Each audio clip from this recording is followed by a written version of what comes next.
Coming up on this episode of DL Weekly, you could win a free trip to Disneyland, an on-again, off-again relationship with the All-American College Band. Lower prices on some experiences. Bruno is back, a favorite returns. We talk about all the Disney 100 things and more. DL Weekly starts now. Howdy, partners.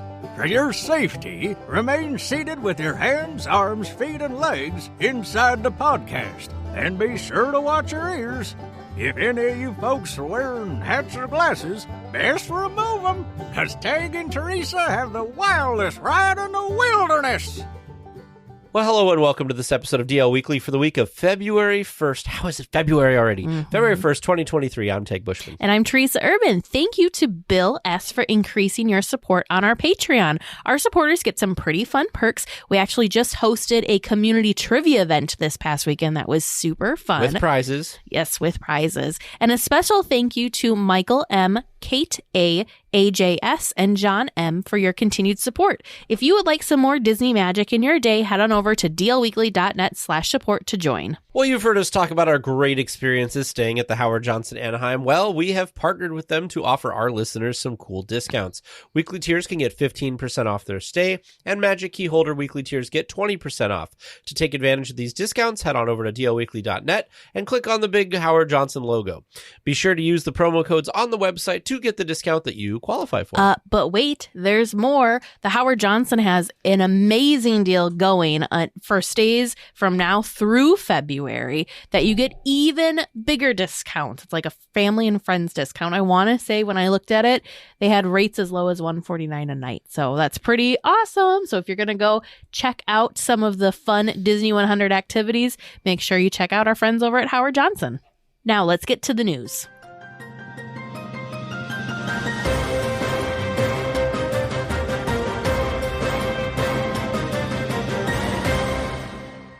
With all the Disney 100 stuff happening, wouldn't it be a great time to visit? Well, you could be able to win a free trip as a member of the Disney Movie Insiders Club. It includes round-trip coach airfare and ground transportation, hotel accommodations at a Disneyland Resort hotel, up to 4 four-day tickets with park hopper option, including Genie Plus, Dang. a Disney gift card for $300, and a VIP resort tour guide for 1 day up to 8 hours. To enter, visit the link in our show notes. I was so excited when I got an email from the Disney Movie Insiders Club. For those of you that don't know, this way back in the day started as the little pieces of like paper that you would get codes on, and you'd go to it didn't used to be called Disney Movie. It was like the Disney Movie Club or something. I can't remember what it used to be called now, but you'd go type in the code and then you'd get points, and then you could turn those points into different prizes like Disney gift cards, all sorts of fun stuff. They still have codes, although you earn points through doing things like going to see a Disney movie and uploading your ticket, or they have fun games and bonus codes. And I think I get points because I have Disney Plus and I have my Disney Plus account linked to my Movie Insiders account. All sorts of fun stuff. I've actually gotten 2 really cool, really awesome Disney books recently with my points. One of them was The Women of Imagineering, which I'm super excited to read. But every once in a while, they have these really fun giveaways. And this sounds great, right? And then VIP resort tour guide for 1 day. Sign me up. Sign me up. I entered, fingers and toes and everything crossed. Amazing.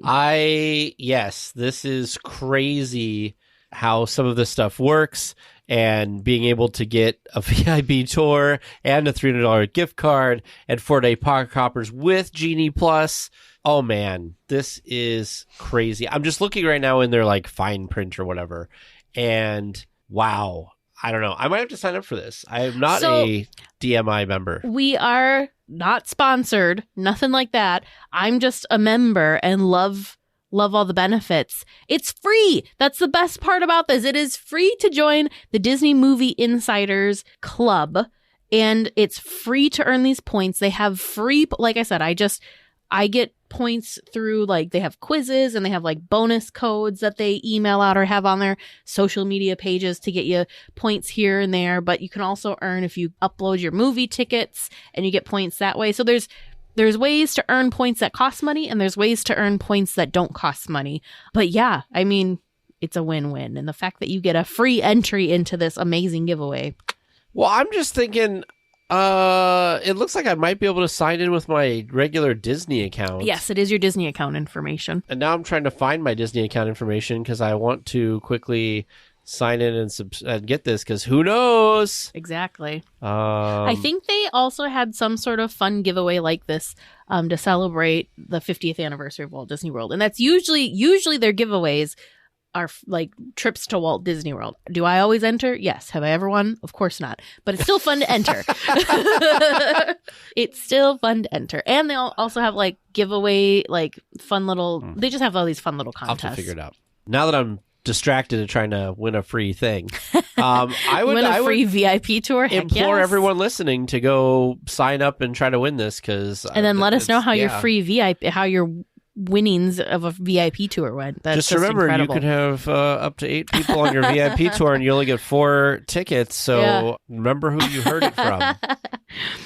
Well, the All-American College Band has had some ups and downs this past week. On Friday, Disneyland announced that the program will be put on indefinite hiatus, just to turn around on Sunday and relaunch the program. The program has been a staple of the resort since 1971. The program was previously suspended during the pandemic, but made its triumphant return last year. I don't even know what to think about this, because Disney was like, it's going on hiatus, and I thought, why? I thought my thought process was that they were putting it on pause because of the Disney100 and all the different things that they have going on at the park to celebrate the 100 was my original thought. Yeah. Who knows? But so that was my first thing. And then they turned around and did it and brought it back. And I was like, what? Like, I think that they got a lot of feedback from everybody saying that they really enjoy this. And so then they were like, okay, well, we should continue to have it. So I don't know. I know that we've talked to people who have been involved in these types of programs at the resort before, and how much they enjoyed it and it meant to them to go there and do these things. So I feel like getting rid of something like this would be very sad. So I'm glad that they decided to change their mind. Yeah. Speaking of some changing their mind and good news, well, this never happens. Disney has decreased the price for Savi's Android Depot to build your lightsaber or droid. Back in October, Disney raised the prices to $249.99 to build a lightsaber and $119.99 to build a droid.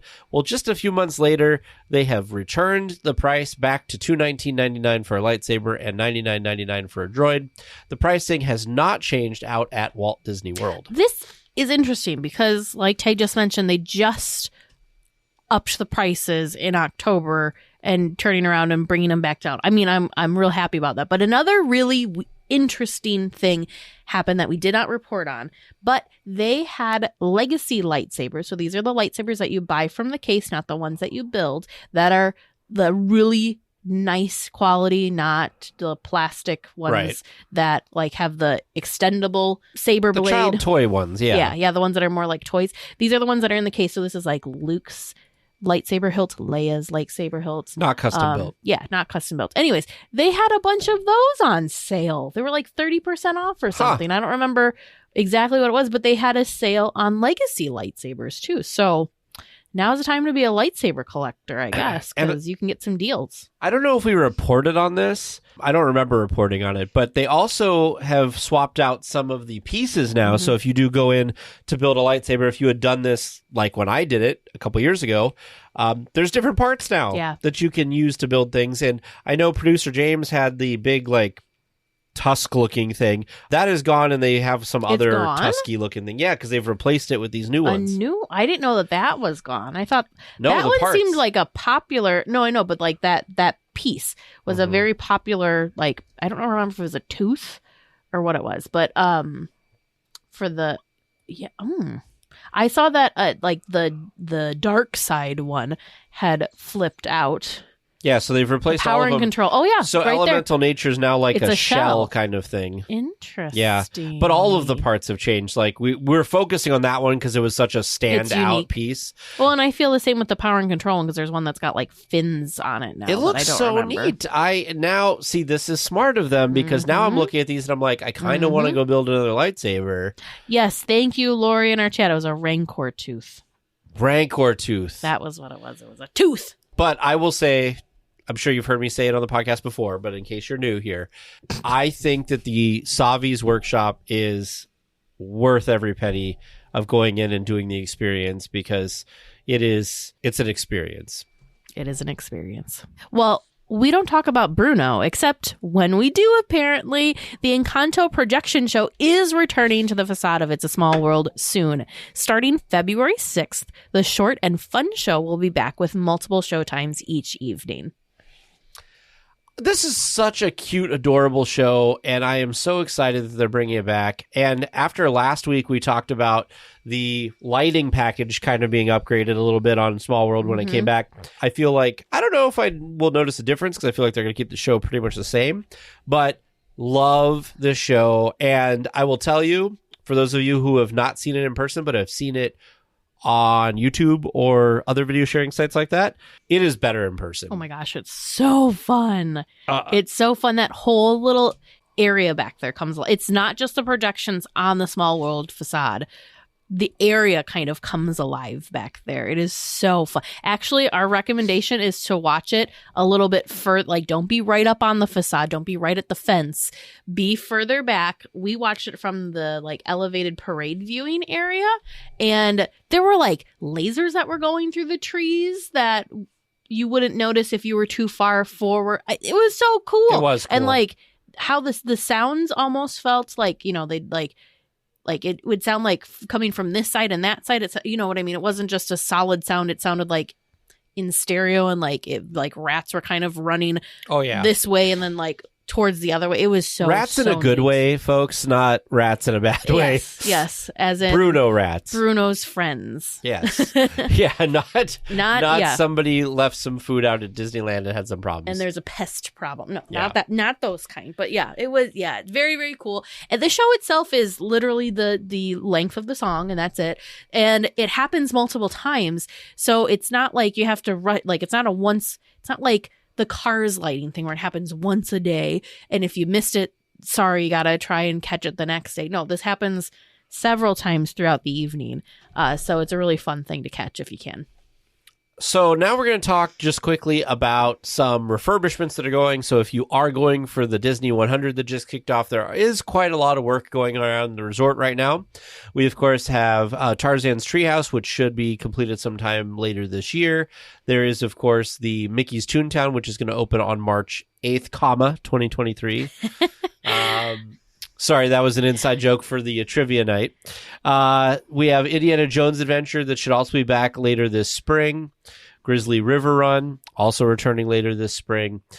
Fairfax Market, which should actually be open this weekend, which they're just kind of doing some refurbishment refresh of. February 9th, the Haunted Mansion comes back. It's down right now to remove the holiday overlay, which stayed a little bit longer. Same with Inside Out Emotional Whirlwind, currently down for refurbishment, but back on February 9th. And then some upcoming refurbishments to also be aware of. So the French Market and Mint Julep Bar are going down for refurbishment February 17th.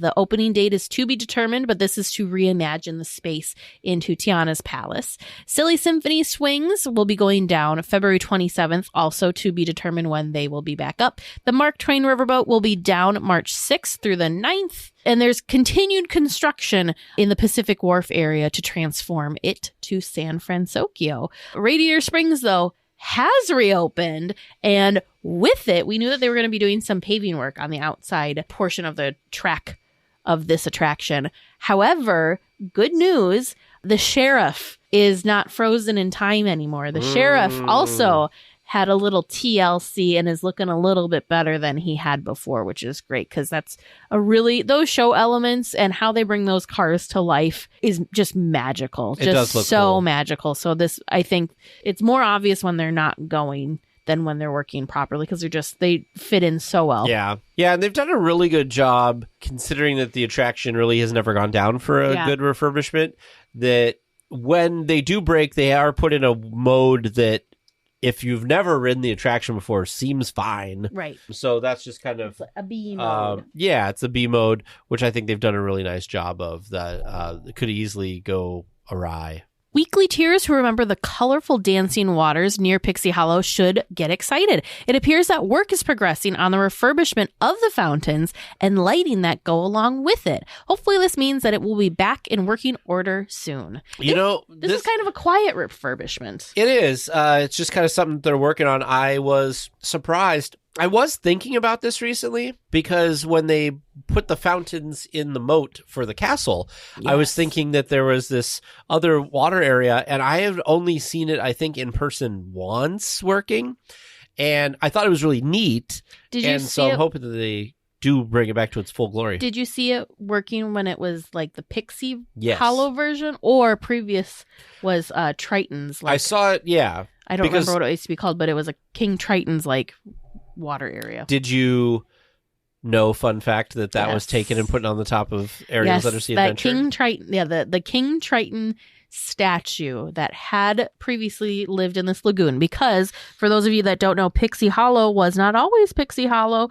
Prior to Pixie Hollow, it was a meet and greet. It was I think they called it Ariel's Grotto. Yes. But it was a meet and greet for Ariel, and outside in that lagoon or that water area was King Triton, and I think he was a fountain even. But that King Triton bust, statue, whatever you want to call it, still lives on in the Disneyland Resort. However, he's just high above, taken residence in DCA, and he's on top of the facade of the attraction.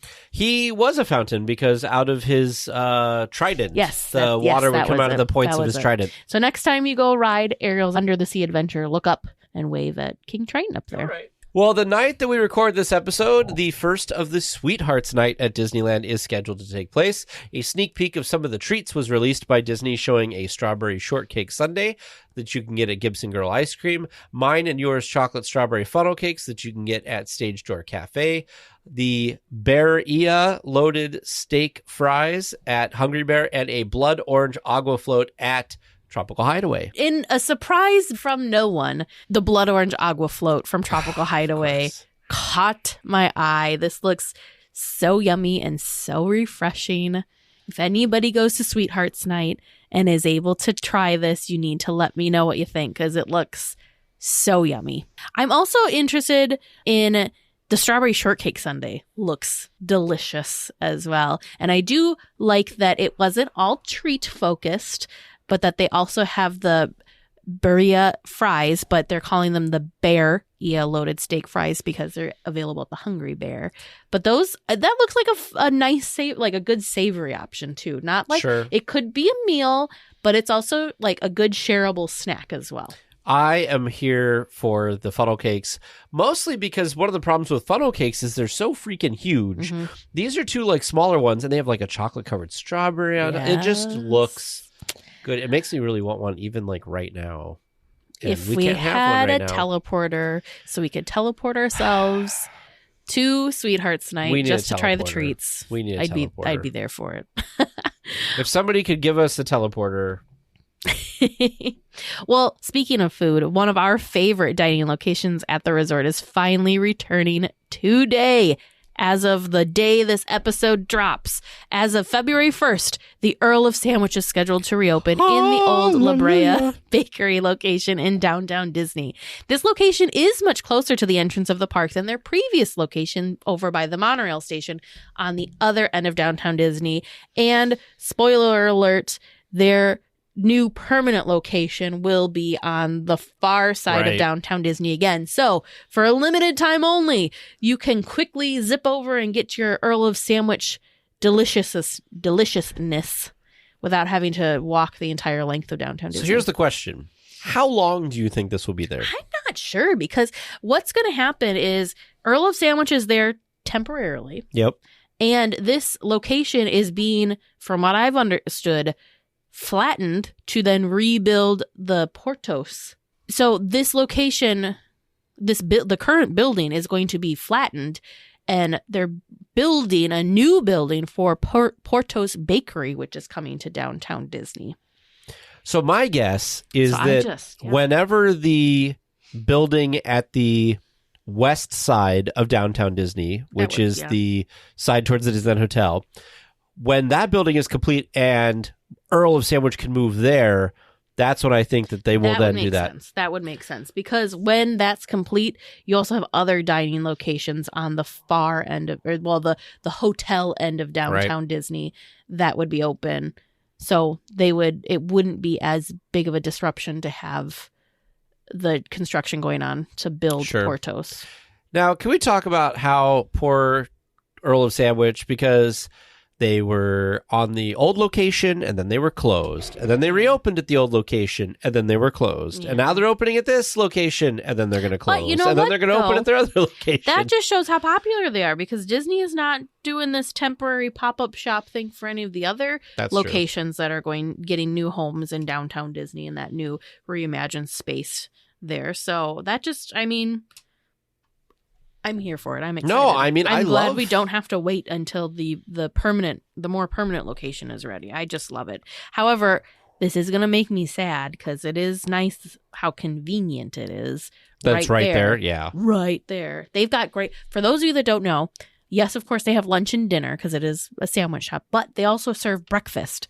So if you're not a person that enjoys any of the park breakfast, you're going to laugh at me. I think I got I'm not a breakfast person, and breakfast is not my favorite meal of the day. I don't like most breakfast foods, and I have to be in certain moods to do the ones that I do enjoy. Oh. I had a BLT.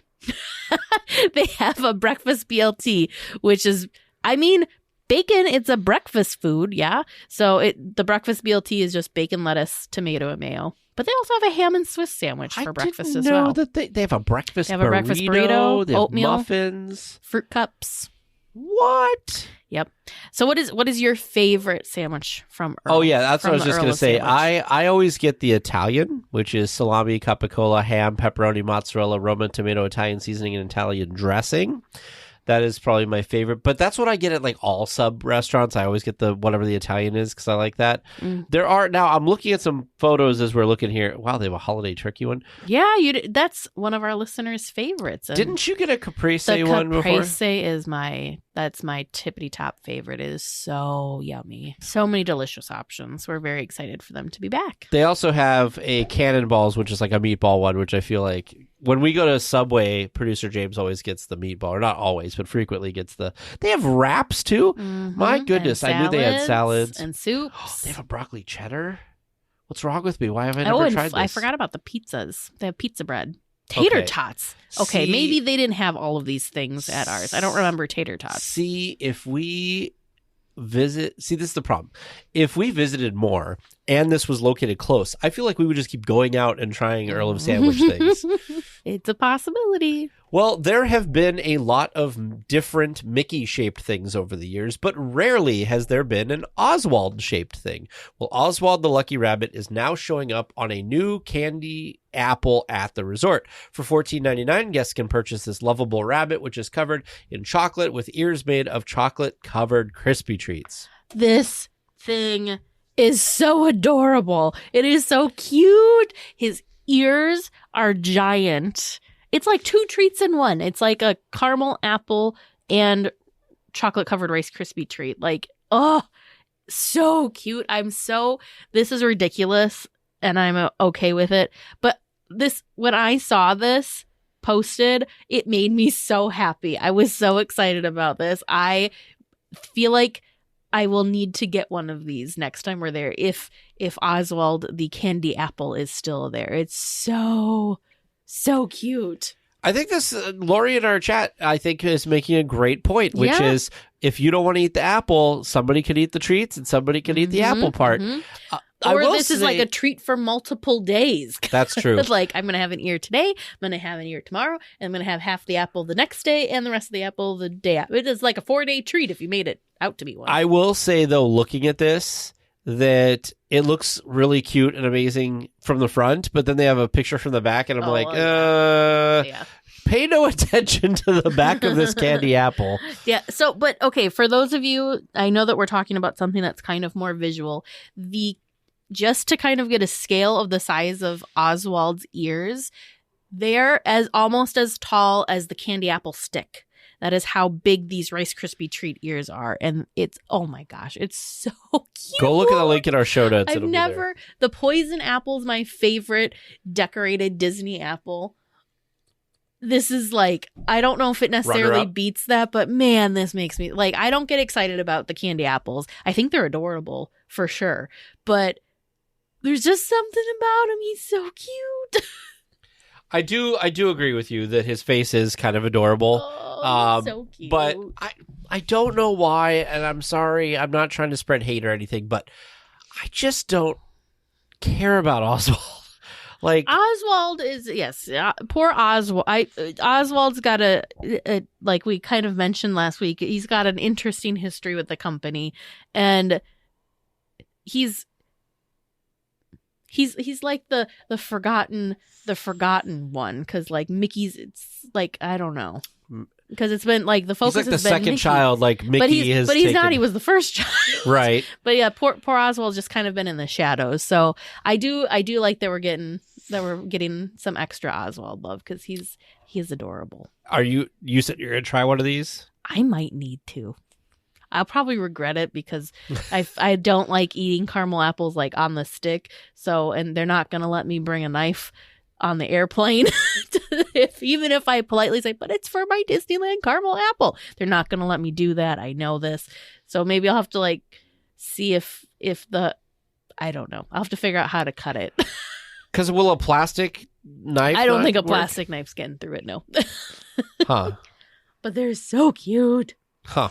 Well, fans of Steakhouse 55 at the Disneyland Hotel should be excited. There are construction curtains that have been installed outside the location, which means that something is happening in the space. The location originally closed with the pandemic, and it was announced that it was permanent when the resort reopened in July of 2021. No word on what will be going into the space, but something's happening. Real-time follow-up before we get off of too far off. Corrine in our chat says that Disney will cut it for you and place it in a bag if you ask.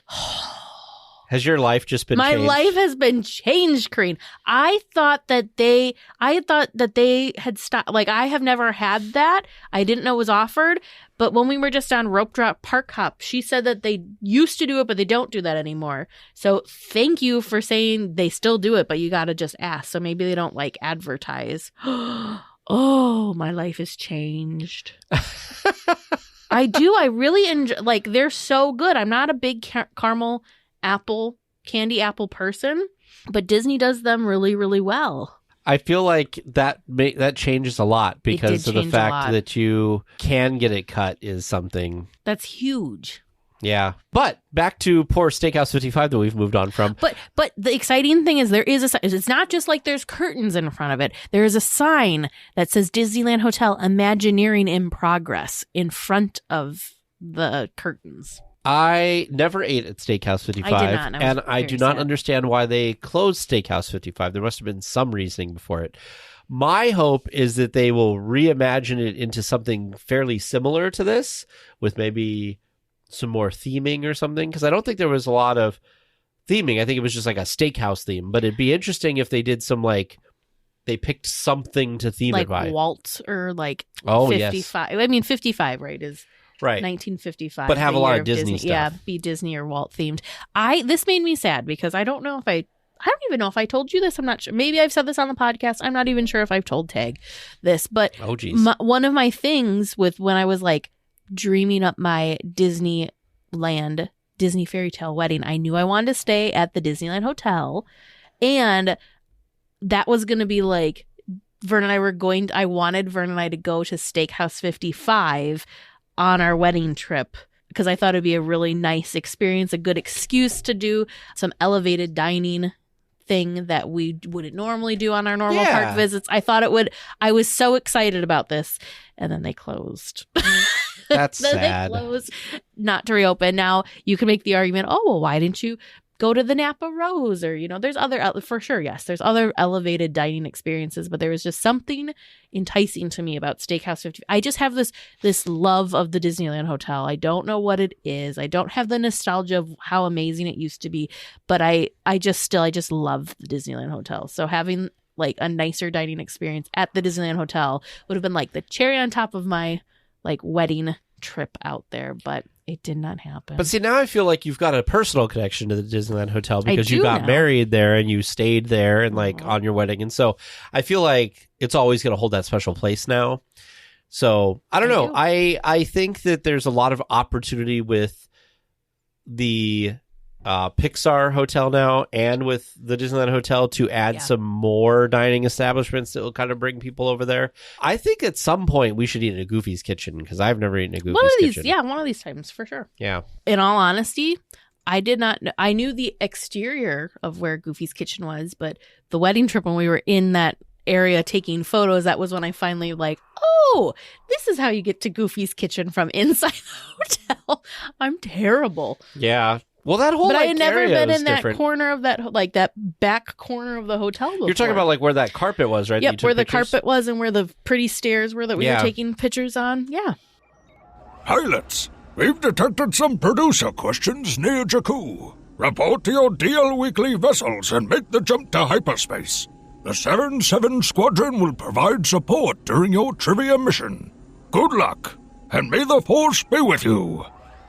Hello and welcome to Trivia Land. How are you two doing this week? I like how we were rambling on and you're like, I said take it. You're like, boom, we're going right in. Oh, I'm excited great. about trivia. I am excited for trivia. He said earlier when we were talking that he was going to be fairly easy on us tonight, but we'll see. I think it should be a good week for the two of you.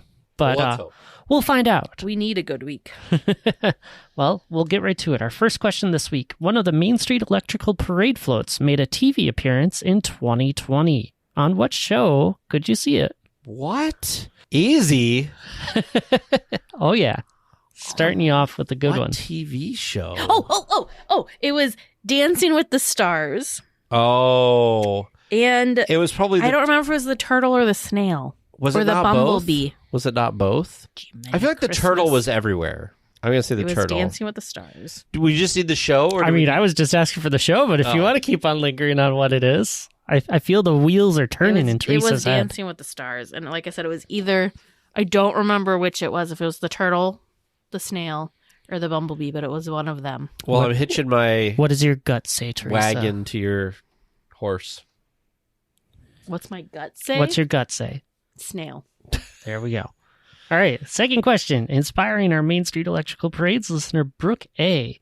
Which float has been featured in all three of the Main Street Electrical Parade parks experiences? The ones at Disneyland, the Magic Kingdom at Disney World, and at Disneyland Paris. The one with the drum. Oh, the opening one? The opening one, the train and the drum is what I'm going to say. I was going to say Elliot. You could say Elliot. I'm going to say Elliot. You might be right. Both are staples and iconic. And you said the opening? Yeah, so the train with the drum that Mickey's on. All right. During its farewell year, when it was glowing away, aka 1996, please put these parade elements in order, how they walk in the parade. Okay. There are 7 of them.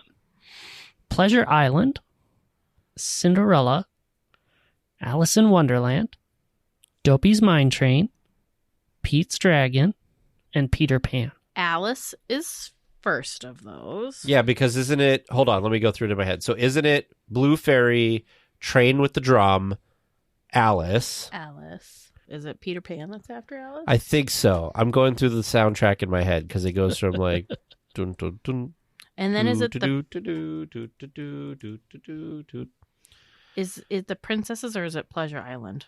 Pleasure Island. Yep. Okay. Pleasure Island and then Snow and princesses, right? Mm-hmm. Snow. Dopey, like Dopey's Mine Train, Snow White. Is it that far? I thought it was towards the back, but I could be wrong. What are we at? 1, 2, 3, 4, 5. So we're just 1, 2, 3, 4, 5, 6. So is it Snow White or is it Cinderella first? I think it's Cinderella That's first what I because was there's thinking, the too, there's the Cinderella. clock tower, right? Because that starts it because it's a bong, and then all the dancers. Okay. So final answer is Alice, then Peter Pan. Wait a minute. Maybe your logic's now wrong. Well, see, I don't think that the tower is what you're thinking it is. I think the tower is It's just a song. is a sound. just the. I think it's not Big Ben. I think it's just a clock tower. So you think there's 2 clock towers? No, I don't think there's a Peter Pan clock tower at all because it's the pirate ship, and then it's Smee in the rowboat, And that's it.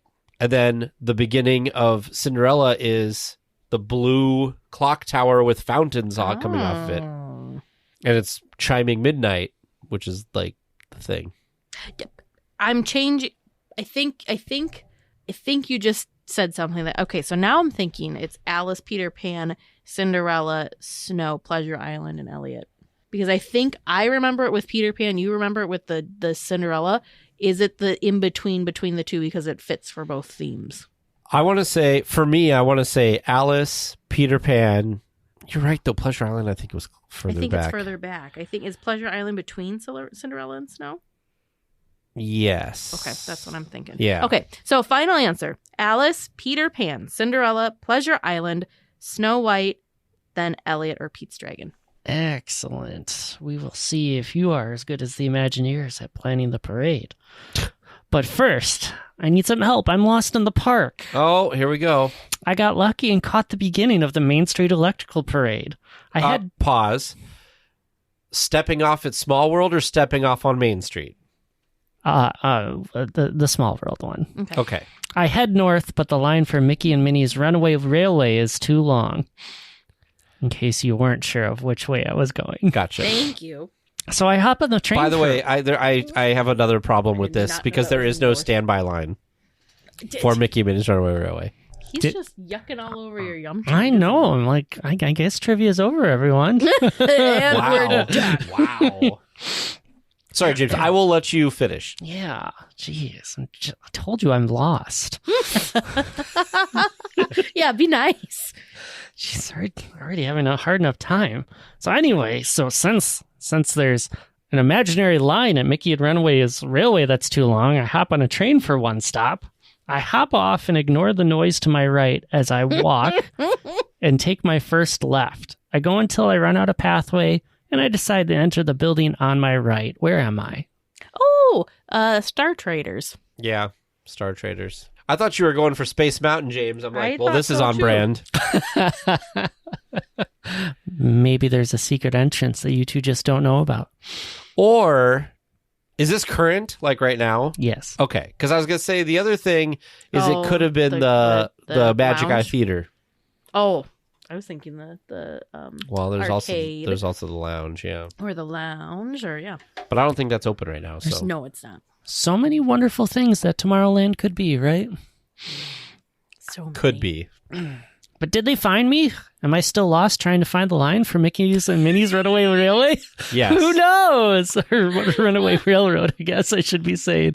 Man, it's just in trouble. But maybe they'll find me after the discussion topic this week. Who knows? Well, this week we are talking about something a few of you may have heard about, may have seen some sneak peeks of things online, but we're talking about the Disney100 celebration that kicked off this weekend at the Disneyland Resort. I don't know about you. Did you get a chance to watch the live stream kickoff on Friday? I tried, and then it cut off. So then I gave up. It came back. Oh. It blacked out for a while. So here's what happened for me. I was at work and I got stuck on a meeting longer than I wanted to. So I brought it up because I know that Disney likes to live stream things and then take them down. And that's what they did with this one. Yeah. So I told James, I said, I have it paused and I really want to catch up to it. I honestly thought it was going to be a half an hour, maybe 45 minutes. In total, it ended up being, I think, an hour and 45 minutes. Oh, wow. Total, because it started at 4 p.m. Central Time, 2 p.m. Disneyland time, and it ended for me at around 5:30 is when I got about done with it. And so, or a little bit after. And I thought that it was quite the production. However, it seemed like they kind of drug a lot of stuff on because they had some trivia stuff. They talked to a couple people inside the Opera House, and that segment seemed to go on forever. And then they came back later in the stream and did another one of it. They did some stuff talking with the Imagineers for Mickey and Minnie's Runaway Railway. Yes, I did see that. So that was kind of interesting. But I just felt there was a lot of time that was spent kind of hovering along the same things. However, I also really enjoyed the Dapper Dan's performance. I thought they did a great job. And I also shout out, I don't know who she was, but shout out to the cast member who I got fixated on because she was in the background when they were on Main Street, and she was responsible for keeping everybody moving. Oh, sure. And there were some times where people were like waving, and she waddled on over there so quickly and was like, keep moving. And then people would distract her over here, and then other people, so then she'd notice, and she was getting her workout, man. And it looked like it was just her. So I want to say, if anybody knows who this lady was, or if you are this lady, amazing job. You were working hard at trying to keep all this stuff going. So I want to definitely shout out to that cast member, because like I said, I got fixated on her and I was like, man, she is just working. And so anyway, but I thought the presentation was pretty good. I thought it was a little bit longer than it necessarily needed to be. They did have a couple technical difficulties, like you said, but for a live stream, they did a pretty great job coming straight from the park. The parts that I caught, I really enjoyed. I watched up until it went black, and then I got out of it and I'm like, maybe once, because I had it playing, I, like you, had it playing at work, so I stopped it because it had blacked out, and I was like, I'll just, either it'll still be going when I get home, or perhaps I can rewatch it once I get home. But once I got home, it was already finished, so I wasn't able to rewatch it. Perhaps they'll put it up. Just checked, it is currently unavailable now, so I don't think they're gonna share that again. But it was really interesting. The biggest, coolest thing that I really liked, this is gonna sound ridiculous, but they talked about the food. And they talked with one of the chefs, and I really liked hearing the thought process and the reasoning why the Disney 100 foods are the Disney 100 foods. Like, you were getting on you need to hear this part. Yes, so it was I'm very excited. It was all kind of like, how do I want to say it? Inspired by Walt. Okay. In essence. So there's a burger at Hungry Bear that didn't sound very interesting to me, but when they were talking about, when we first saw the foodie guide, I just kind of breezed over it. But now I want to try it. It's a burger that has these two hash brown patties on it and this cheese chili sauce. So it's kind of a version of a meat and potatoes type thing. So but on a burger. But on a burger. Huh. So it's kind of this reimagined meat and potatoes burger, but it's a meat and potatoes thing because that was something that Walt really enjoyed. And the reasoning for the lemon, and specifically the lemon cake, they said, was because that was one of Walt's favorite treats, was the that lemon cake that they've got. Yeah, I was wondering why so much lemon, but that makes sense. It's a Walt thing. And I was like, I did not know that. So I thought that was really interesting. But there's that potato and cheddar cheeseburger, and then there's also a lemon chiffon pie. I can't remember what exactly it was about the lemon chiffon pie, but specifically, and then same thing with the cream soda. That was kind of more of an old fashioned soda. Sure. Cream soda. So anyways, I thought that was really interesting. I didn't know those things, and it makes me look at those foods and choices differently now. That is definitely interesting. Mm-hmm. I am glad that you watched that, because I did most things. I was like, oh, it's just food. I don't care. Because I wanted to see the entertainment stuff. I wanted to hear about the entertainment. I wanted to hear about Mickey Minnie's Runaway Railway. I wanted to hear about Wondrous Journeys. I wanted to hear about World of Color 1. And those are the things that I was looking for. And it took them a while to get to that stuff. I think they knew that's what people kind of wanted. So they kind of built up to it. They did talk about the stuff that was happening in the Opera House and everything like that, which also looks like a pretty cool exhibit that they have put in there. They do still have some of the stuff, it seems like, from the Haunted Mansion exhibit that was in there from before. A couple of things. Yeah, but not it's not the focus. Sure. I'll tell you what. It is crazy, and I'm going to say this right now. I'm going to confess this to everyone. I know we talked about, I don't remember if it was on one of our live streams or when it was, but we had talked about what we were looking forward to the most with the Disney 100. My answer has changed, and it's kind of a ridiculous answer, and I am okay with it. Okay. The thing I'm looking forward to experiencing what was it before? Most, it was a cop-out. It was the feeling, because when you're in the park... It's true, though. There is just a different, electricity in the air during events like this. Sure. But now, more specifically things, of course, yes, the entertainment, but some off-ball things that I'm just beyond excited to see. I am beyond excited for the exhibit at the Opera House, crazy excited to go look through all of those displays. And then I'm really excited, the fountains. I'm obsessed with the fountains, and I'm obsessed. I am obsessed with the monorail wrap that yes. I don't even know, platinum iridescent beautifulness that they've got going on there.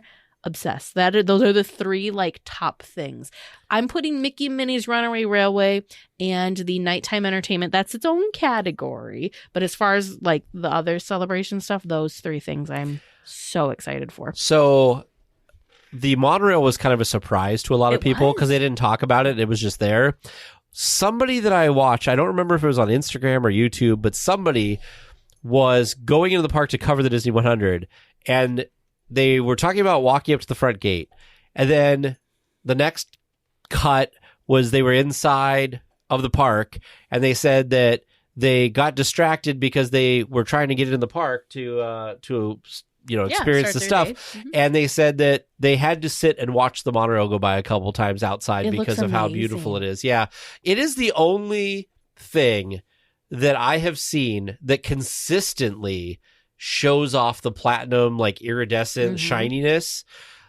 And man, whatever they did for that, I know it's a different material and everything. Well, and it's moving. But I wish they would have done that on the castle, because I felt like the drapes and stuff on the castle I feel like it's got that, but you can't capture it as well with a video or a camera, because the monorail's moving, so the light's hitting it differently as you're watching it versus something that's just hanging there. The light just hit, like if you're standing there in person and kind of going side to side, I think you get that from those. So, but I know what you're saying. Usually when they've done wraps, my initial reaction is, this is cute, but I'm okay when this goes away. I hope they never take this off the monorail. They will, but man, it looks cool. My hope is that it doesn't, that it holds up. That's I have a fear that it perhaps won't hold up well in the sun, and I hope that I'm wrong. Well, it's been so long since we've seen the actual paint style of the monorail, and if they're going to keep putting wraps on, this just looks amazing. It looks gorgeous. It really makes the monorail stand out. My favorite thing that I have seen was someone took a video of it above the submarine lagoon. And so you've got the rainbow colors shining off the monorail, but then that's also reflecting into the crystal blue waters of the submarine lagoon. It was just breathtaking.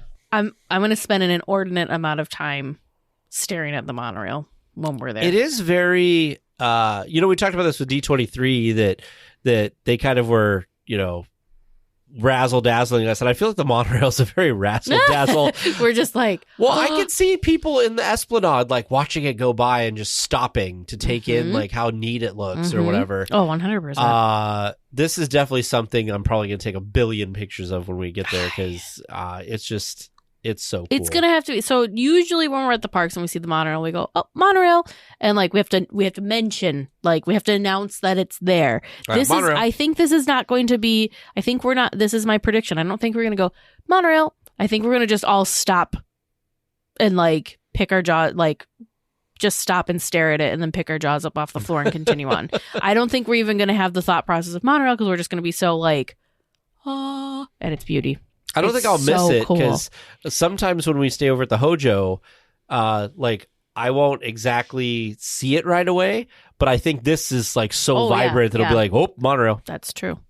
But I don't think I think you're gonna be so like taken with how amazing it looks that you're not gonna have the monorail thought process. I don't know. You know what I mean? I feel like I'm gonna scream like, monorail! Yeah, exactly. Yeah. You're not gonna have the same like, oh.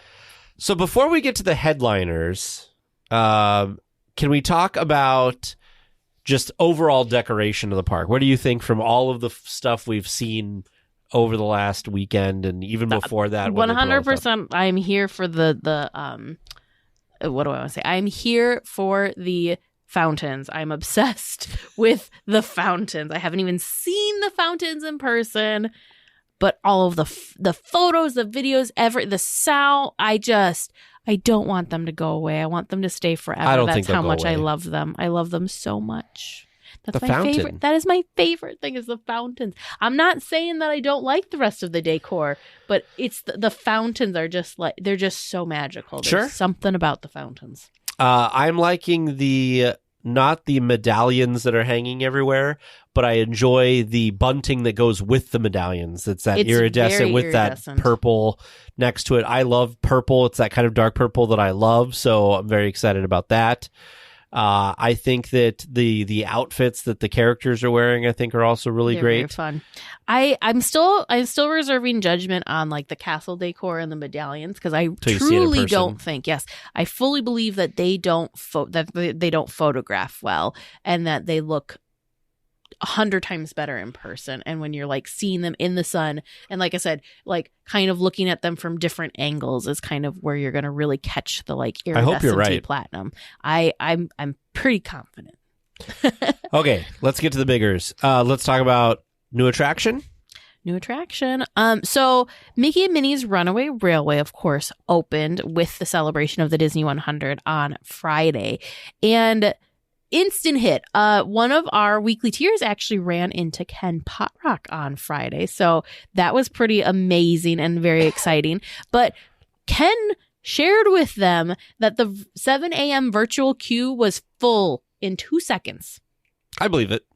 I mean, crazy. I was watching people on, people that had shared video on Instagram of them trying to do it. Literally, people, you could have done absolutely all of the right things and still not get the virtual queue because it was just boom. It was Yep. just like a blink of an eye. It was gone. But on the flip side, for some reason, the individual lightning lanes did not go as fast as they were not gone in 2 seconds. They were actually, I want to say I saw people reporting that like at 10 and 11 a.m. you could still purchase an individual lightning lane. Well, they were $20 They were a line. $20, which is pricey, especially when it's, you plus 4 or, however many are Family, in your group. yeah. It is pricey. It can add up really quickly, but I feel like they also could have charged $50 a head for that and people Yeah. still would have done it. So I was pleasantly surprised that it was, I'm going to say this loosely, but only, $20 is still a lot, but I I was agree. fully expecting it to be higher. So I thought I'm it'd be glad 30. they didn't. I thought it'd be 30. Oh, I was thinking like 40, 50. Oh, wow. Honestly. I really was. I did not think it was going to be affordable. So I want to say that I think leading up to the attraction, I think Toontown, the parts that we can see right now, looks great. It looks better than I ever remember it looking. Yeah. It's so bright. It's so vibrant.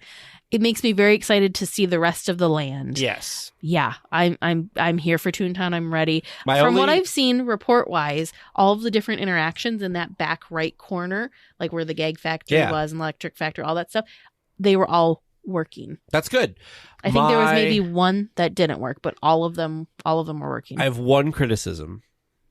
So they have this new grass play area for kids. I think it's wonderful. I love They it. have an extra shade. It's artificial turf, which is fine. I love this area. The only thing I do not like about this area is they should put more benches there. And they might. I hope so, Yeah, they because there might. were not a lot of benches there. Yeah, and they might. And I think they need that for sure. But Toontown looks great. It's vivid. Yeah. Yeah. It's so colorful and so it fully looks and feels with how vibrant these colors are. It fully looks and feels like you were like have traveled to, like, you don't feel like, I don't know, it just feels more real, Sure. more believable. I guess I don't know how to really categorize that. I hope beyond hope that Toontown and these buildings and these facades, that either the paint is better and doesn't fade with the sun as the previous paint had, As or quickly, yeah. they just keep up on it and they keep it at the same level and the same saturation or vibrancy or whatever you want to call it. It looks so cool. It does look very good. The building itself, the El Capitan, I feel it seems like compared to the buildings around it is a little bit more vivid colors. There's like some yellows and stuff. Seamless with the rest of the land. It does not look like that was a new addition. Correct. The Imagineers did a phenomenal job with blending it in. They really did. I cannot believe that they fit this massive cube I don't in this no. area. It's like a TARDIS. I don't Yes, understand. It's larger on the inside. It's so much larger on the inside. I don't understand. Did you see I don't care. Like, this is going to sound real bad. We've experienced Mickey and Minnie's Runaway Railway at Walt Disney World. Yep. I am excited for that, but beyond that. I would just live in this queue. I would live in this queue and look at all of the cool. There's so many hidden fun details in this queue. And before you even get into the queue, there's one on the facade, like on the marquee board. Let me find it for you. Did you see this one? I did see this, yep. They have specific letters that are highlighted in red. And if you look at those letters, they spell out a must see.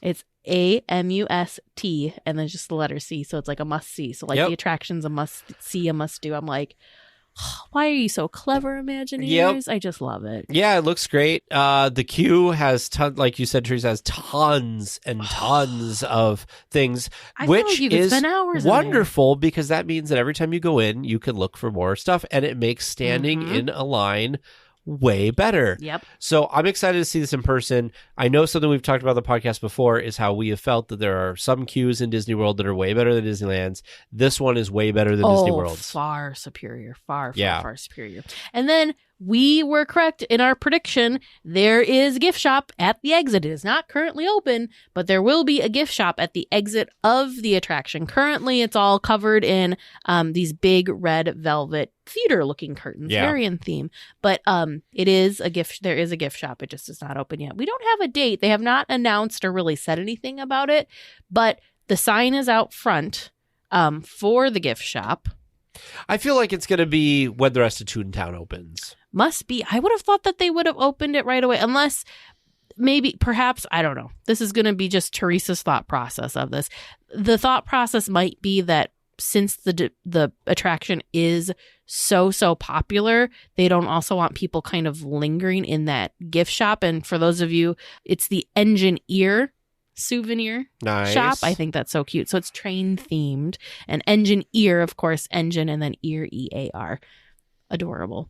So shout out to Michael F., our weekly tier, who was our eyes and ears. He was the first of the weekly tiers in our Discord chat that was able to experience the attraction. And I said, Michael, can you let us, is there a gift shop at the end? We need to know. And yes, there is. Engineer souvenir. So thank you to Michael again for sending those photos over for us. Yeah, absolutely. The rest of the attraction, it sounds like it's just like the one in Walt Disney World. So really amazing. I think it's a great addition to Disneyland. And the other thing too, the thing that's just like amazing to me about this attraction is, you know how I feel about projections and how I like, especially when it's like a physical thing, like World's got a lot of this where it's like a physical thing. So like in the Frozen ride, physical person, but then they have projected the face on, like you got to be real careful, because I think most of the time physical things and the projections don't blend very well. This is seamless. Like, honestly, going through this, your mind almost plays tricks on you as to what is a physical prop and what is a projection. I mean, it's incredible. It is incredible. Yeah. It's definitely worth going on. I think it is definitely the current rate of technology's version of a dark ride. And this is definitely kind of the next evolution of a dark ride, which is totally amazing. Now, I want to end on a high. So let's talk about World of Color 1 first. Okay. So I have the next one in the script. Seen that so before I had seen anything about World of Color 1, like any video or anything, I had seen reports online from the Orange County Register. Actually, was the very first place that I saw this. This broke my heart. That they were unhappy with it. They thought it was something that could be skipped, basically. It broke my heart. So after seeing the media preview, so it wasn't even open to the public yet, and it was getting negative reviews, and it just made me sad, because I just think about the cast members like our friend Evan that work on, he didn't work on this specifically, but the cast members that work on these nighttime shows and just pour their heart and souls into these, and then when they don't get a good reaction from the public, it makes me so sad. So I felt so bad. And again, both of these, World of Color 1 and Wondrous Journeys, again, same thing with the decor. I'm not going to have a fully formed opinion on them until we experience them in person, because I feel like watching them on a screen or seeing images of them or even hearing how other people describe them is not the same as being there and being immersed and experiencing it yourself. Sure. So I did watch a World of Color 1 video in 4K on YouTube from a source that recorded it later because the media preview was very windy that night, and one of the complaints was it was hard to see the projections on the mist screens and et cetera, et cetera. So I watched a different night where things were a lot calmer so I could get a more accurate representation of what the show might look like. It was a front row spot, pretty wide angle, so you can kind of see everything that's going on. I will say that this kind of has the same problem that all World of Color has for me, which is, to me, they talked about, I feel like I should almost be able to recite it word for word because Disney was like, how a single drop can make ripple effects and blah, blah, blah. And they started to kind of go that direction. They had this little segment with Walt, and they talked about how Walt Disney, made this, was one small drop and it made a ripple into everything. And then it kind of skipped over all the early Walt stuff and went right to kind of more contemporary stuff, which has been one of the complaints, is that you talk about how Walt made this drop to make these ripples, and then you kind of skip over all of the things that Walt actually did. So there's no Snow White, there's no Fantasia and that kind of stuff in the show. So they kind of felt bad about that. Now, I watched it and I thought that the thing it suffered from that all World of Colors do for me is it doesn't have a cohesive storyline. I want a storyline. And in talking to producer James about this, he said, one of the things that World of Color is to him is it is a water pageant. It is to show off, water basically, and do cool things with the water. And I think it succeeds with doing stuff with the water. I think that the projections are done pretty well. I think the amount of things that they do in this show compared to the regular World of Color is more. What do I mean by that? They use the lighting on the Incredicoaster and on the Pixar Pal Around really a lot and throughout the show, which I like because in regular World of Color, you kind of only get that towards the end. So they did a lot of different things with it. They do a lot of different animations with the lights on the Incredicoaster and stuff that usually was just on the Pal Around. So a lot of these things I think looked really cool. They do a really neat kind of effect where there's a Marvel segment and Doctor Strange has the portal or whatever. They use kind of the outside of the Pal Around to look like a giant portal kind of thing. So they have a lot of these cool things. I thought the music was pretty okay. And one of the other criticisms that Orange County Register and Mice Chat had for it was there just wasn't a lot of energy in the show. It was a lot of kind of more mellow music and kind of mellow things. Star Wars, Marvel, high energy segments, but they were kind of close together and in the middle. So the beginning and the end of the show just felt kind of not weak, but just kind of like there was no climax at the end of like in a fireworks show, you got like all the fireworks go off, or Fantasmic, you have, all these things happening, where this just kind of ended on a whimper, I guess. But overall, I think they did a lot of great things with the tools they have for World of Color. I hope that whatever they come up with next for World of Color, that they try to do a story with it. Like something like Fantasmic, that like everything leads to something, that there's a storyline you can follow.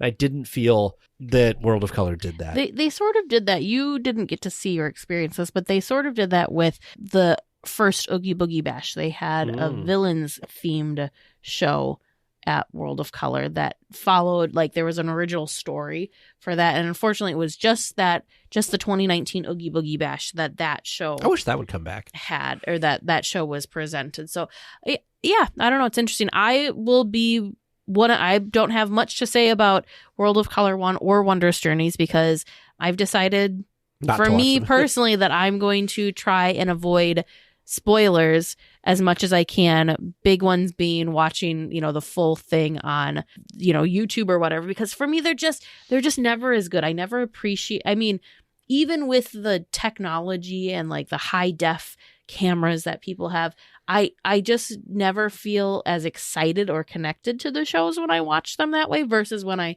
experience them. Well, it's not surrounding you, yeah. Well, versus when if I experience the show and then watch it, I feel more connected to it because I had the in-person experience. Whereas, I don't know, I feel like I don't ever have high opinions when I watch them. Sure. Case in point, I did this for Pixar Fest. I watched the show that they did for the Pixar Fest. I don't even remember what that fireworks show was called, but that show, I watched it ahead of time, and I remember watching it on YouTube or wherever I found the video, and I was just like, oh, like I was like very underwhelmed by it. But then when we went and watched it in person, it was a completely different experience. So because of that experience, I just don't even go there because I know that it just doesn't do it for me. So Yeah. But I'm still excited to see World of Color one because like you, I've seen mixed reviews and there's something about they could just do an entire, I would be okay with this if they just did an entire show that was just the colorful water fountains and the fire and the light. Like I don't even need the projection screens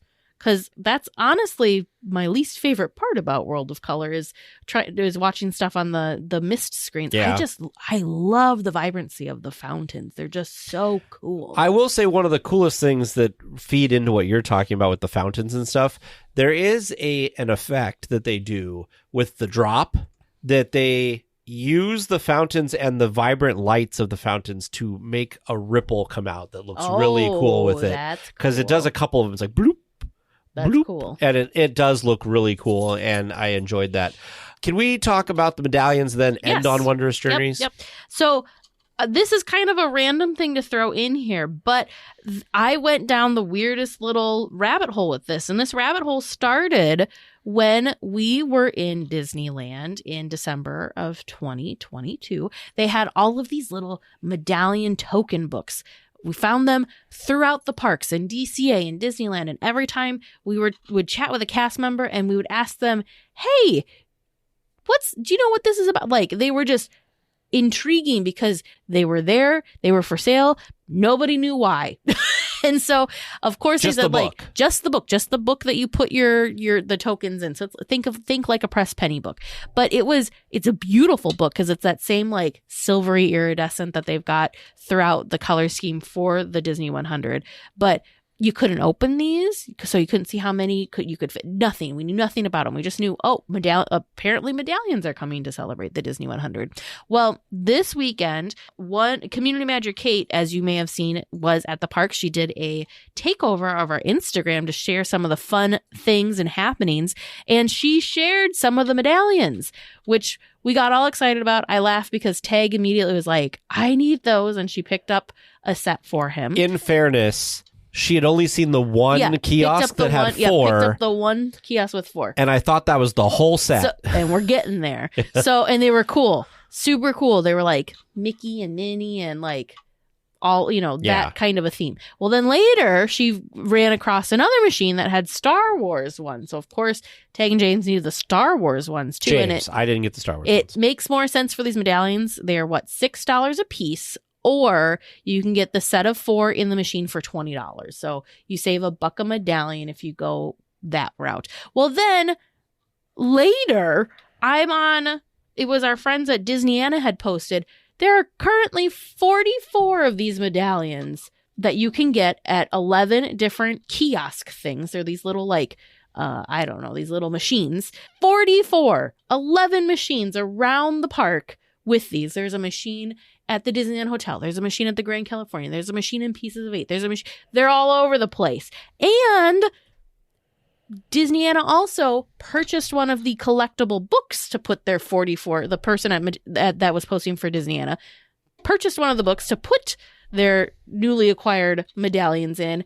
You open the book. There are 80 slots for medallions. So this is like, I don't even know. It's like an onion or something. You just keep pulling back, and there's more and more layers and layers and layers. It would cost you about $400 to get all of the medallions. I just am boggled by this. Elijah says, why not 100? Exactly. Yes, why not 100? But so I'm curious. So I don't know are the 44 currently at the Disneyland Resort the only ones? Are we going to get more machines? Are they going to swap machines out throughout the season?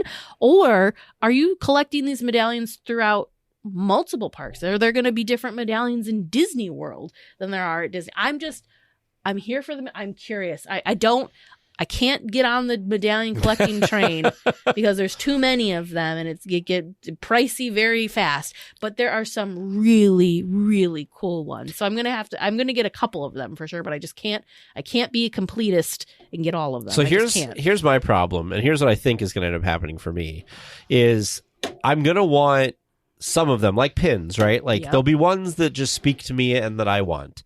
But the problem is my and this doesn't really make sense, but this is how this all works. It's cheaper to buy them in a 4-pack.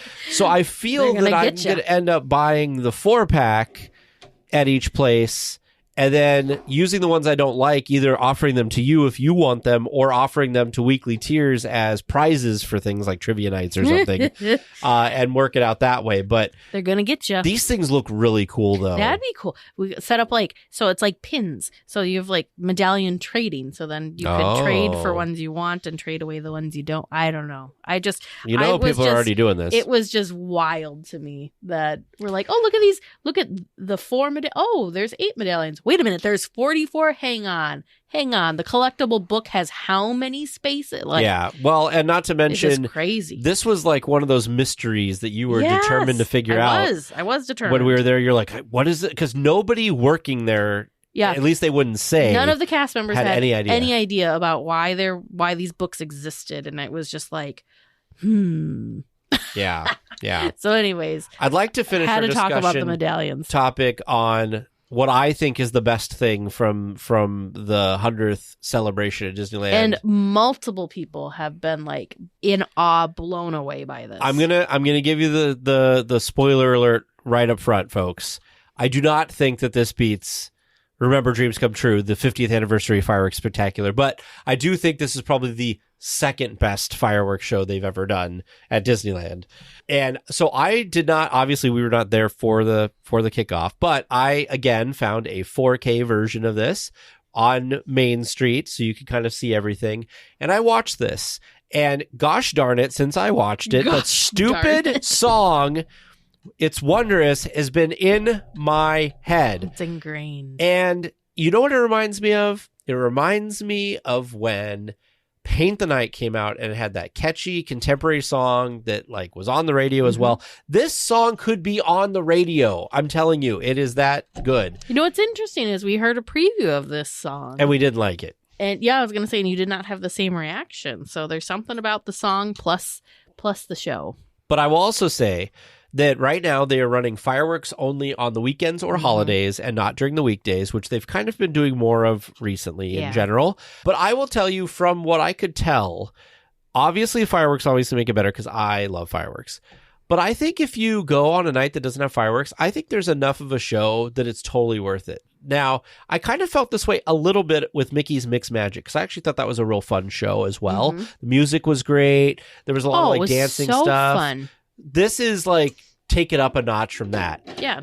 I think that, to me anyway, the projectors look like they're brighter and more vivid than they were before. There was a section, I have to go back and watch this, but there was a section that I swear looked like the projection interacted with the lights on the Main Street marquees. So that made it exciting because I love the lights on Main Street. And I thought that the castle looked great. I thought that the Blue Fairy looked good. I thought that Baymax coming across. Spoilers. I mean, everybody knows that all of this is spoilers. Looked great. All of these things looked amazing. I thought it was catchy. It even though I like a longer fireworks show, I feel like actually it was a pretty decent length for what they've done with it. They definitely have put in all of the animated things. There was a couple songs in there that are from things that I had never heard before, but gathered that they were from a Disney animated film, so that's good. I'm excited to hear that. Well, because you have watched a lot more of the classic Disney movies than I have. Yeah. So that's something that I felt like I was a little disadvantaged of, but I thought it was really good. And I feel like if I was there in person, there were people there that were like crying afterwards. I feel like I might have had an emotional reaction similar to that from this show because it did seem very touching. I won't give it away specifically what it is, but they perfectly tie a line from a movie into the end of the show. And I was like, I keep using this term lately because it's so old, but I still, chef's kiss. It was perfect. I thought whoever in their creative team came up with this, brilliant. It was the perfect everything. Just, it was great. And then it did seem like it ended rather abruptly after that because, they did a bunch of fireworks and stuff, but it's definitely a good show. I hope that I can see this show for a long time.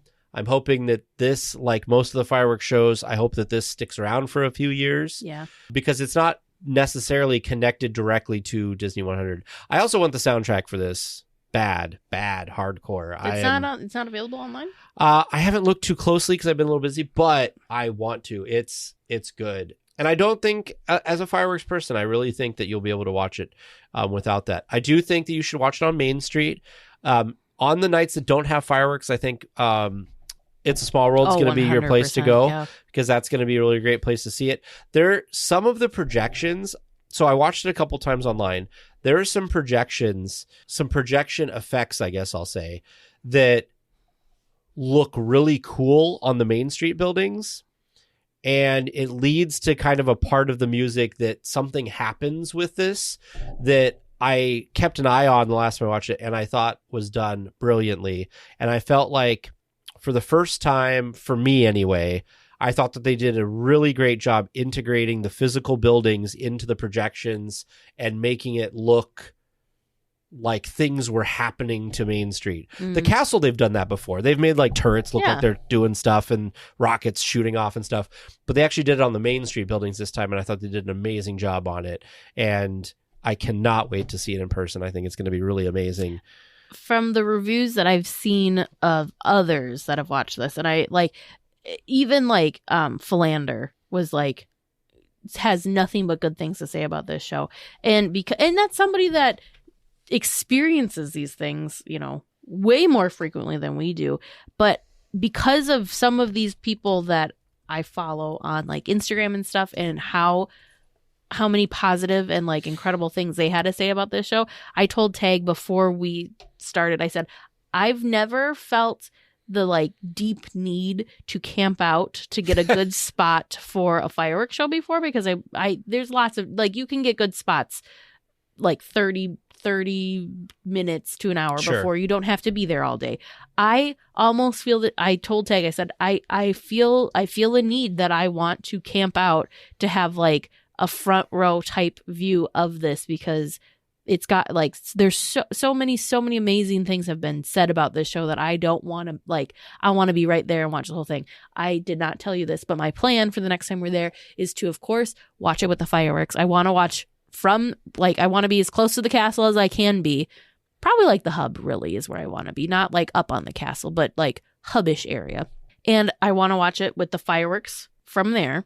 And then I want to watch it projection only show from It's a Small World, but I also want to watch projection only on Main Street, because I want to be able to, like, because I feel like a lot of this, again, I don't really know because I have not watched any teasers, but I feel like a lot of this, because they said that they're touching on so many different animated movies, every animated movie is going to be, a lot of the details going to be in those projections. Yes. And I'm a distracted person. It's very hard for me to watch the fireworks and watch the you know, and really see the projections. That's why I want to do like as close to the castle, and because that's the best, like, it's centered so you're not better getting the way. distracted with the projections to watch the fireworks? Yeah, because like It's a Small World, it's kind of, you have to it's to the side, so you kind of look into the right at you kind of have to go back and forth a little bit. And same thing when you're on Main Street, you almost have to, like, depending on when you're standing, you might be like turn 90 degrees from where the castle is to look at. So I want to do those areas minus the fireworks. Sure. And do the fireworks from like in front of the castle. And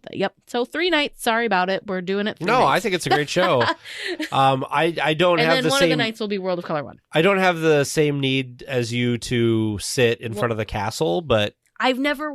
So the only thing I've done right in front of I've never done fireworks from like in front of the castle area. The closest I've been is like in between Jolly Holiday, like closer to like Coke Corner section of Main Street.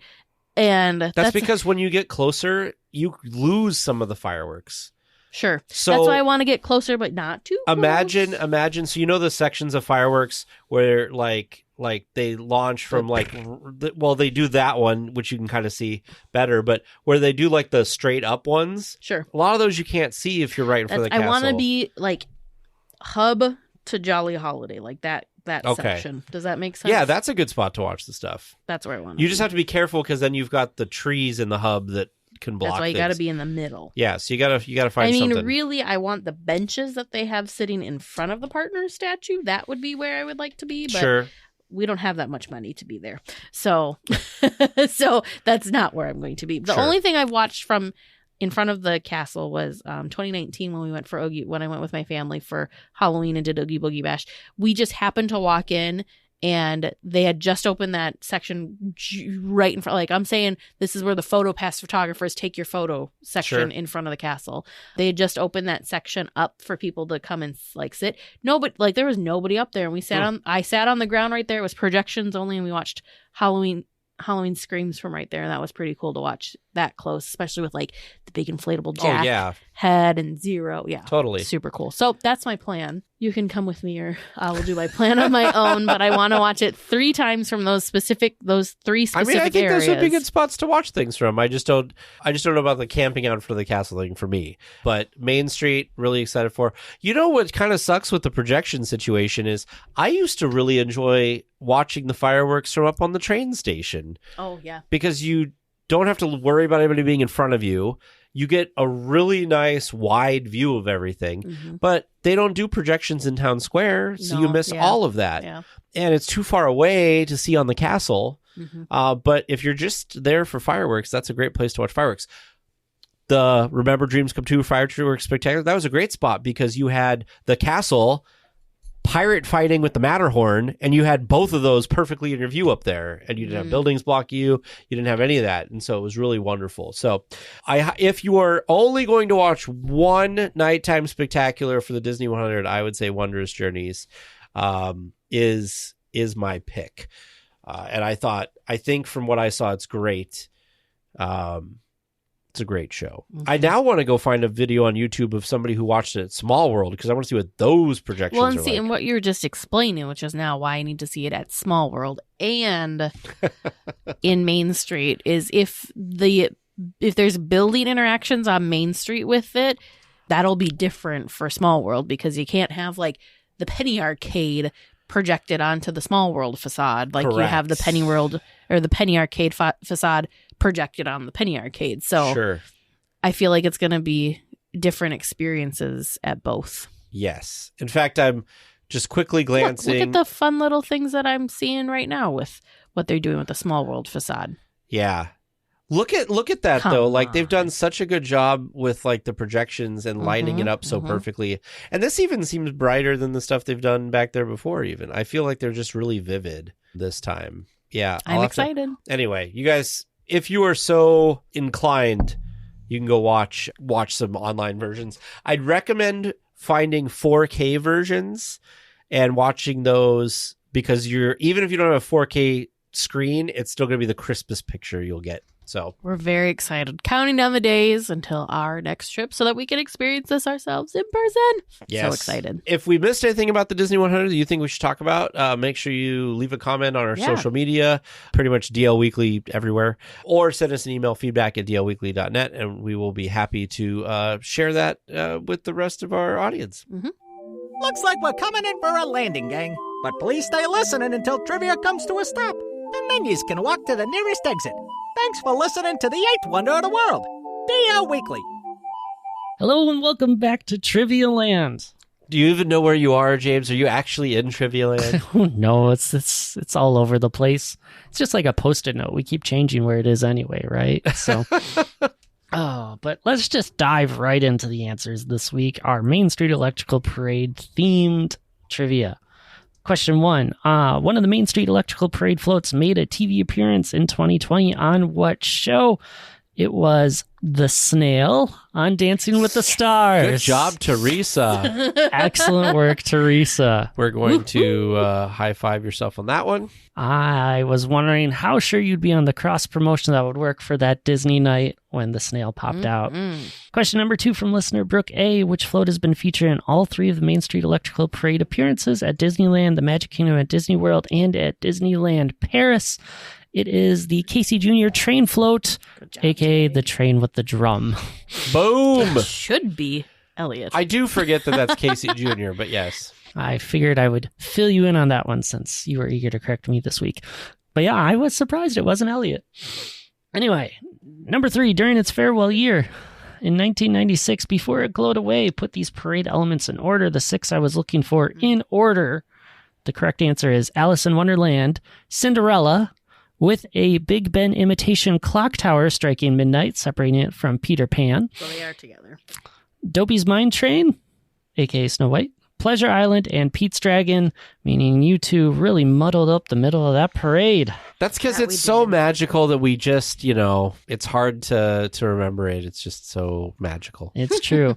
It's funny because, Teresa, you basically had it until Tag talked you out of Dang it, Tag! You just had Peter Pan and Cinderella flipped originally, so... And I'm going to put myself, high-fiving myself for that one in the chat. For messing us up. Yep. I'm not letting you hitch your wagon to my answers anymore. I know. Mr. Didn't Know Dancing with the Stars. Really Well, sick. you answered it quick. See, if I were you, what I would have said is well, you say your answer first. I'm nice. Oh, and our final question this week, I'm lost in the park. I got lucky and caught the beginning of the Main Street Electrical Parade. From there, I head north, but this imaginary line for Mickey and Minnie's Runaway Railroad is too long, so I hop on another train and go for one stop, the Disneyland Railroad, that is. Hop off, ignoring the noise to my right. As I walk and take my first left, I go until I run out of path, deciding to enter the building on my right. I have gone shopping at the Star Trader. Well done, Tegan Teresa. Boom. You know, the Star Trader, we've spent quite a bit of time the last couple of trips in Star Trader. There's so much going on with it. Like, there's so much, I just forget. It's huge in there. It is. And they have kind of a decent variety of stuff in there as well. It really is. Wait a minute. You said, Elliot, where was the parade? The float's the same at all the places? Disneyland, Magic Kingdom at Disney World, and Disneyland Paris. I know I see one at Disneyland Paris, but that doesn't mean there's one at Disney World, though. You don't think Elliot was at Disney World? I don't know, Teresa. There's an image of Elliot at Disneyland Paris that we just found. We might have a correction in the works, folks. Oh, right there. Main Street Electrical Parade returns to Disney World. Here's Elliot. Perhaps Oh, there's my goodness. both of them. It's very well. Oh my perhaps. gosh, if it's both right, that'd be hilarious to me. So Elliot was at all three. So we were both right. High five.